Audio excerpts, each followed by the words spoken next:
Rock in Rio, you guys are going to play after Iron Maiden, who are the headliners. It's nothing new to us because in 2019 they did the same.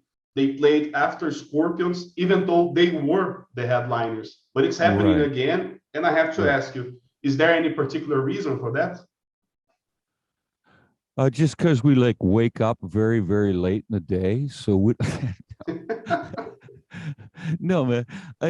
No, there's no particular reason for it. I mean, it just it's going to be. It remains true that okay, Iron Maiden is the headline, but Dream Theater is going on after. And like you said, right? It's the same thing happened with the Scorpions, and so it it's just a matter of okay, the promoters have it this way and they're like okay, so no, you guys are scheduled at this time of the day and you guys are going to go on at this time, and that's the way it is. And and then if it's anything more involved in that, it might be, well, this band prefers going on at this time of the night and this band prefers going on at this time of the night. But I haven't had that conversation, and I'm pretty damn sure the other guys in the band haven't had that conversation where it's like, no, we want to go on after Iron Maiden. I think it comes down to, and Iron Maiden might have had a say in this because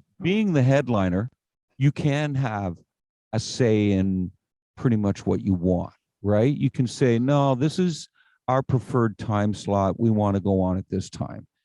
And, or we don't care. Just put us on and make it known that we're the headliner. And that's it. So as to the particulars, I'm not 100% sure, but like we've been in this position before where we're headlining and we're on before the last band. So, it doesn't matter as long as people understand that, okay, that's the headliner and that was the second band on the bill. So we're the second band on the bill, but we so happen to be going on after. Yes. Here in Brazil, as I mentioned before, you guys are going to play a solo concert in São Paulo and a festival concert in Rock in Rio. What are the main differences between playing for your own audience and playing a bigger festival like Rock in Rio with TV broadcast, a wider audience, and stuff like that? Yeah, well, you have to think when you're on a big festival and there's several bands, and then you, like you just said, like there's fans that are out there that don't necessarily know who you are and might have heard about you. Oh yeah, I heard about this band Dream Theater, but I haven't really listened to their music. And then they hear it for the first time in a live setting or a live environment. That's something that you have to take into consideration and put your best foot forward. So you're always thinking, okay, so if we played this song and that song and this song at the festival, for someone that's never heard us, they're more than likely going to walk away and go, wow, that was really cool. I want to listen to more. And so they go online, they go and they, listen to more of what we have to offer through the various albums.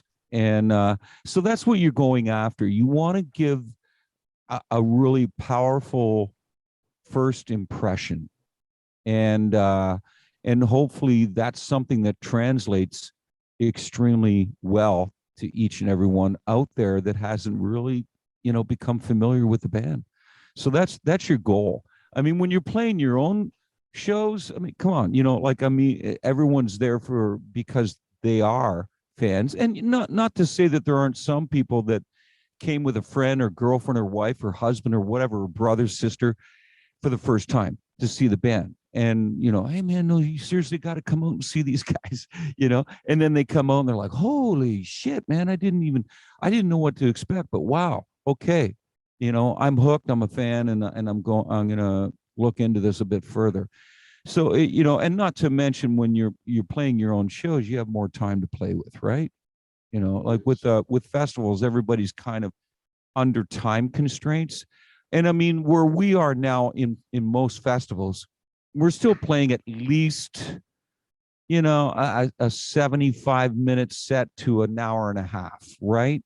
So we still have whereas some bands are on there for like 30 minutes. And it's like, okay, bang, you're like, it feels like a blink, I'm sure, to them, where it's like just on and off, right? In a heartbeat.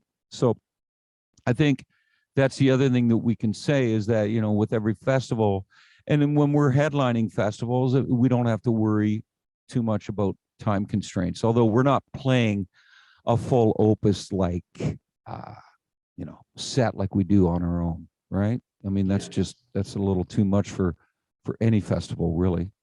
Yeah.